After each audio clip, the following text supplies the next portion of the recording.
1,200 employees in the port alone. 61 companies are already in the free zone. It's my understanding there's 66 more companies in the pipeline and another 8 having discussions. What's been that experience for DP World, in your view, of making that early bet on Somaliland? Well, we thank DP World for making that brave initiative of investing in Somaliland in 2016.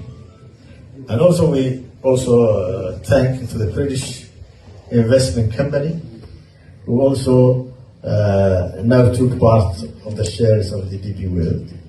This proves that Somaliland is a reliable, peaceful, somebody who you can make business with.